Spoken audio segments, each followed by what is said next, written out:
नमस्कार दोस्तों, उषा की आवाज चैनल में आप सभी का स्वागत है। हमारी आज की कहानी है पति की कमाई। खन्ना परिवार की बेटी निहारिका की सगाई होने जा रही थी। परिवार में भाई भाभी सब तैयारी में लगे हुए थे। वो अपनी सगाई को लेकर बहुत खुश थी और अपने ससुराल वालों के आने का इंतजार कर रही थी।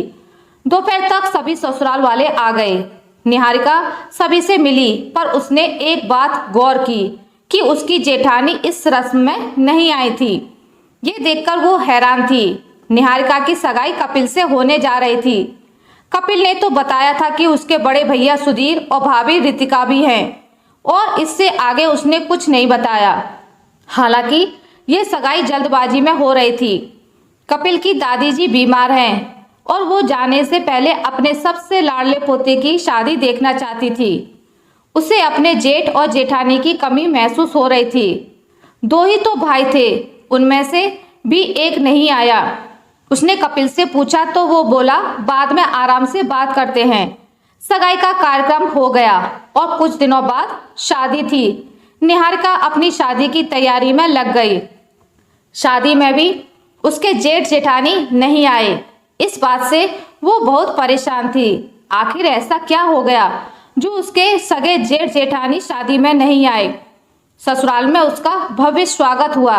ननद और देवर ने बड़े प्यार से स्वागत किया। सास ससुर और दादी सास के प्रेम में भी कोई कमी नहीं थी। बातों ही बातों में उसे कपिल से पता चला कि उसके जेठ जेठानी पास के ही कुछ मकान छोड़कर रहते हैं। वो अब ये जानने को उत्सुक हो गई थी कि आखिर बात क्या है। एक दिन अपना सब काम निपटाकर वो मंदिर जाने के बहाने जेठानी के घर चली गई।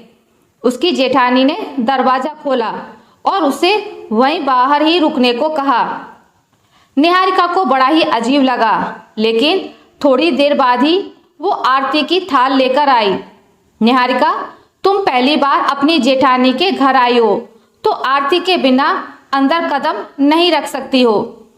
आरती करके तिलक लगाकर रितिका ने उसे अंदर आने को कहा। प्रेम से नाश्ता करवाया और बातें करने लगी। निहारिका ने सीधा सवाल किया, आप हमारी शादी में क्यों नहीं आई? मुझे तो आपके आने का बहुत इंतजार था। रितिका थोड़ा दुखी स्वर में बोली, आने का न्योता नहीं मिला, वरना तो जरूर आती, पर मैं भी क्या करूं? अपनी गृहस्थी बसानी चाही तो ससुराल वालों से दूर हो गई, और मैं क्या करती? सब मुझसे नाराज हो गए हैं। तुम्हारे भैया और मुझसे रिश्ता ही तोड़ दिया। रितिका की आंखें भर आईं। निहारिका ने अपनी जेठानी का हाथ थामा और पूछा, भाभी, आखिर ऐसा क्या हो गया कि सबने आपसे रिश्ता तोड़ दिया? रितिका अतीत में जाते हुए बोली, मैं अपने माता पिता की एक ही बेटी थी। दो भाइयों के बीच लाड़ प्यार से पली थी। सुधीर के घर से रिश्ता आया तो मना नहीं कर सके। सुधीर दिखने में अच्छे थे और इनके परिवार वालों ने बताया कि इन्होंने अपना व्यापार शुरू किया है, तो घर परिवार देखकर मेरा रिश्ता कर दिया गया। शादी होकर ससुराल आ गई। शादी के बाद हम हनीमून पर घूमने गए तो आते आते सारे पैसे खत्म हो गए। मुझे आश्चर्य हुआ कि सुधीर का अपना कोई बैंक अकाउंट नहीं था, ना ही ये ऑनलाइन पेमेंट करते थे। ये अपने साथ कुछ ही रुपए लाए थे। मैं सब समझ गई थी कि सुधीर कुछ करते नहीं हैं और अपने पापा से रुपए लेकर काम चलाते हैं। मैंने सुधीर से कहा कि आपने मुझसे झूठ क्यों बोला कि आप अच्छा कमा लेते हैं? इस तरह तो जिंदगी नहीं चल सकती है। कुछ दिनों बाद मुझे पता चला कि मैं गर्भवती हूँ। अब मुझे डॉक्टर को दिखाने जाना, दवाइयाँ लाना और खान पान का ध्यान रखना, बहुत से खर्चे थे जो मुझे खुद ही भारी लग रहे थे। अब मैं चाहती थी कि मेरे पति कमाएं और अपने होने वाले बच्चे का खर्चा उठाएं। परिवार में दोनों देवर अच्छा कमा रहे थे और ससुर जी भी नौकरी करते थे। मुझे बहुत बुरा लगता था कि मेरे पति सबके नौकर जैसे बने हुए थे। जिसने जो कहा वो काम कर दिया। जब पत्नी का पति कमाता नहीं है तो उसकी घरवालों के सामने कोई इज्जत नहीं रह जाती है। मैंने इनको नौकरी करने के लिए कहा और दूसरे शहर मेरे भाई की कंपनी में काम करने को भेज दिया। यहाँ सब घर वालों का काम अटक गया। सबने मुझ पर इल्ज़ाम लगाया कि मैंने परिवार से बेटा अलग कर दिया और मुझे अलग घर बसाना था। मैंने 9 महीने सब सहा। सुधीर वहाँ से कमाकर पैसे भेजने लगे। जब अच्छे से काम सीख गए तो मेरे भाई की सिफारिश से उनको इसी शहर में नौकरी मिल गई।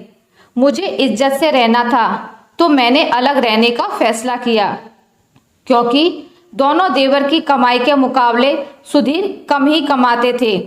बस तभी से सबने हमसे रिश्ता तोड़ लिया। और ये कहकर रितिका रोने लगी। निहारिका की भी आंखें भर आईं। भाभी, आप गलत नहीं हो। आपके लिए ये बहुत ज़रूरी था कि भैया अपने पैरों पर खड़े होकर अपनी पत्नी और बच्चे का खर्चा खुद उठाएं। मम्मी जी को तो गर्व होना चाहिए कि उनका बेटा अपने पैरों पर खड़े होकर अपनी जिम्मेदारी उठा रहा है। भाभी, होली आ रही है और अब बेरंग रिश्तों में रंग भरने का समय आ गया है।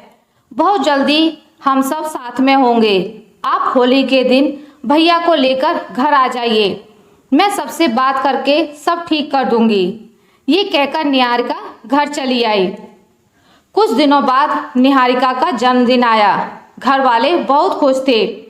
सास ससुर ने यही पूछा कि तुम्हें जन्मदिन के उपहार में क्या चाहिए, क्योंकि अभी तुम्हारी शादी हुई है। हमें समझ में नहीं आ रहा है कि क्या उपहार दें। निहारिका ने हाथ जोड़कर कहा कि मम्मी जी, पापा जी, आप भैया भाभी को माफ़ कर दीजिए। भाभी ने जो भी किया अपने होने वाले बच्चे के भविष्य के लिए किया, अपनी इज्जत के लिए किया, क्योंकि पति कमाता है तभी पत्नी की इज्जत होती है। और उनकी जगह मैं होती तो शायद मैं भी यही करती।